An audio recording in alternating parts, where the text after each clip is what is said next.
My name's Bob, and I'm an alcoholic. I've learned many things from the people I've sponsored. I think one of the most memorable was when I sponsored someone long distance by mail. It started when I was waiting at the airport in San Diego for my flight back from the International Convention of Alcoholics Anonymous. It was a wonderful experience for the 56,000 people who attended, along with a lot of other AA members at the airport. I just didn't want it to end. I got into a conversation with a man who lived in New York City. He said he was born and grew up in Guyana, South America. I discovered that even though its official language is English, it's a country with a rich variety of languages and cultures. He had kept up contact with friends and family there. He said there weren't many meetings and not many AA members. He thought that they might like to hear from people around the world. I got several mailing addresses. I wrote to them, and sure enough, I soon got a reply. His name was Francis, and he was the only AA member where he lived. He had an interesting story. He had been a member of a well-known religious community, but his drinking had gotten progressively worse over time. His superiors had tried to help him recover, and they had sent him to treatment, but he soon went back to drinking. Finally, he was dismissed from the order.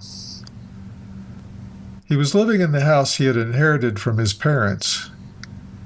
He lived so far away from any town that he had to get his mail in care of a village farther downstream. There were no meetings or other AA members where he was. He was interested in getting AA started where he lived.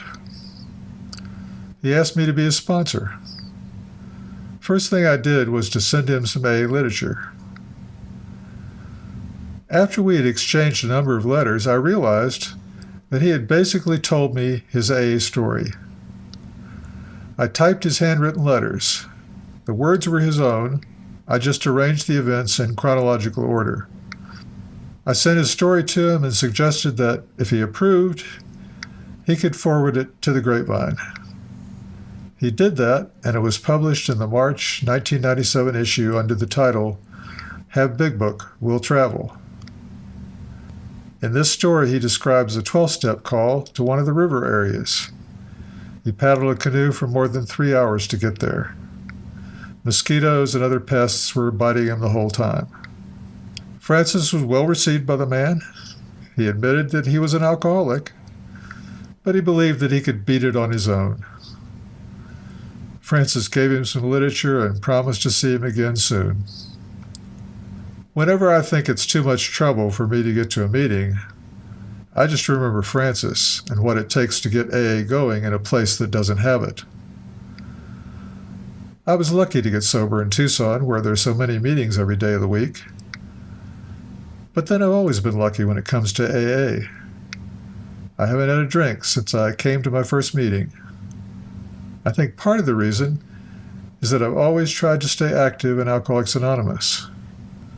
The Grapevine continues to be an important part of my sobriety. I keep coming back because it works. Thanks.